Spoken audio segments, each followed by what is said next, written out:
Welcome back جناب. اور پاکستان کی فارما ایکسپورٹ کی بات کر لیتے ہیں تو اس میں مسلسل اضافہ ہو رہا ہے اور اب مقامی فارما کمپنیز بین الاقوامی معیار اور مینوفیکچرنگ سٹینڈرڈز پر پورا اترنے کی وجہ سے پہچانی جاتی ہے. بڑی اہم پیش رفت ہے اور ظاہر ہے اس بات کی انڈیکیشن ہے کہ اس وقت جی فارما ایکسپورٹ ہب بنانے کی ایک واضح ہمیں ایک شکل نظر آ رہی ہے. واو. تو پھر ہم نے باخبر سویرا میں آج مدعو کیا سابق chairman Pakistan pharmaceutical manufacturers and ایسوسی ایشن فاروق بخاری صاحب کو. بہت شکریہ فاروق بخاری صاحب, آپ نے باخبر سویرا کے لیے وقت نکالا. سر بتائیے گا, ہمارے ناظرین جاننا چاہیں گے کہ 8ویں پاکستانی فارما سمٹ جو تھی یہ کتنا اہم ایونٹ تھا, اس ایونٹ کے کیا محرکات تھے, کیا ویژن تھا اس ایونٹ کا؟ First of all thank you جی. یہ 8ویں ہماری سمٹ جو ہوئی تھی اس میں ہمارا جو مشن تھا to take pharma export to next level, جو غالباً 2 سال پہلے ہم نے ایک پرومس بھی کیا تھا اور اپنے آپ سے بھی ایک عہد لیا تھا آپس میں کہ جی we'll reach around $3 billion export market. ہم نے اس وقت افریقن کنٹریز کو فوکس زیادہ تر کیا تھا وچ از آلموسٹ $45 بلین مارکیٹ. اچھا, ہیونگ سیڈ دیٹ ہم کافی انٹرنیشنل ٹرینرز بھی لے کے آئے اس میں, namely from US, even from South East Asia, Singapore, اس طرح کے نامور آئے. جو ہم نے زیادہ تر ہماری تھیم AI پہ تھی, how is AI changing the landscape of pharmaceutical. Having said that اس میں بڑی اچھی ایک خوشائن بات تھی کہ آلموسٹ 10 سے زائد کمپنیاں جو انٹرنیشنل ریکگنیشن حاصل کر چکی ہیں, جس میں MHRA انگلینڈ کی ہے, یورپین ریکگنیشن ہے, WHO کی 4 کمپنیز ہو گئی ہیں, PICS which is again a very international recognition by 75 countries all over the world. So where I think we are on the right track and hopefully within 2030 ہمیں minister صاحب نے ایک long term goal دیا ہے $30 billion کا, which is again a positive sign کہ understanding کہ minister صاحب I guess understands کہ ایک enabling environment ہے and he believes کہ ہمارا potential ہے کہ we can reach that export level. Because having said that, on the background the whole pharma market of the world is around $1.3 trillion. Okay. So we are trying to focus on that and it's a good journey that we had in the past 5 years and we have grown almost 34% in exports this year. یعنی کہ ہمارا جو volume ہے pharma export کا وہ آپ کہہ رہے ہیں کہ اچھا خاصا ہے اور اس سے ہم بڑا اچھی طریقے سے انڈسٹری کو ترقی دینے کے لیے یوٹیلائز کر سکتے ہیں. لیکن ساتھ ساتھ یہ بتائیے جو ادویات کی صنعت ہے اور جو ریگولیٹرز ہے ان کا جو آپس میں کوآرڈینیشن ہے, پوری ایک چین ہوتی ہے, چین آف کمانڈ, تو وہ آپ کیسے سمجھتے ہیں کہ اسے مزید کیسے بہتر کیا جا سکتا ہے؟ دیکھیے جی, جو ریگولیٹرز ہیں ان کا ایک بڑا خوشائن اور پازیٹیو رول رہا ہے پچھلے 2-3 سالوں میں.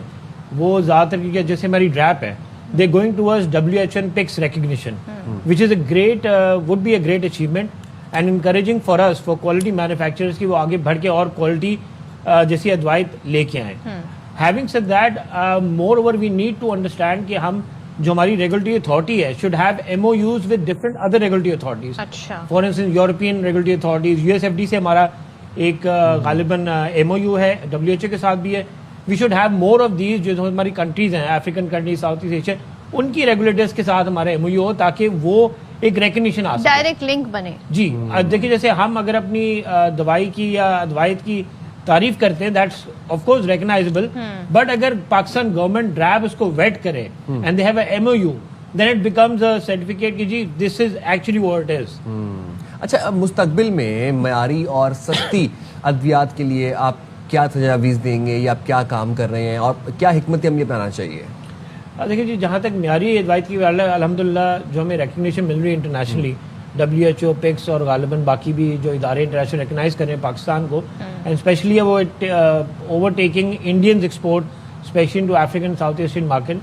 جہاں تک سستی دوائی کے بعد آف کورس کاسٹ اسٹرکچر جو ہے ہمارا اور بہتری کی طرف جائے. آف کورس مطلب انوائرمنٹ پوری جو یوٹی اسٹرکچر ہے سارا کچھ ہے, everything should be looked in towards. And moreover اور بھی اس میں میڈیکل ڈیوائسز ہیں اور بھی اس میں کہہ سکتے ہیں اسپیکٹرم ہے جو فارماسیوٹیکل کی طرف ہے, اسے بھی توجہ دینی چاہیے, not just generic medicine I would say. اچھا, میں دوبارہ سے اسی طرف آؤں گی. جو سمٹ ہوئی اس کے اثرات کیا ہو سکتے ہیں اور آپ نے اس میں AI کا ذکر بھی, اس کو کس طریقے سے انکارپوریٹ کیا جا رہا ہے؟ کیونکہ ہم نے دیکھا کووڈ کے بعد بہت کچھ چینج ہوا ہے, اب ٹیلی میڈیسن کی بات ہو رہی ہے, باقاعدہ آن لائن ڈاکٹرز اویلیبل ہیں, تو یہ سب اس میں انکارپوریٹ ہوا. ایبسولوٹلی جی, اور سب سے بڑی اس میں جو ہے AI میں ڈرگ ڈسکوری ہے. فار انسٹنس اگر آپ کلینکل ٹرائل کرتے ہیں, کلینکلی ایک ڈرگ کو بناتے ہیں, اس کو ٹرائل میں ڈالتے ہیں, it takes years.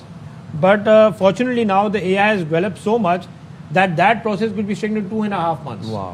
And having said that, like you said کہ جیسے اکثر سرجریز ہیں, اب انگلینڈ میں ایک پروفیسر بیٹھے ہیں یا سرجن بیٹھے ہیں جو بہت قابل ہیں, بٹ اگین وی ہیو الحمدللہ پاکستان میں 2-3 ایسے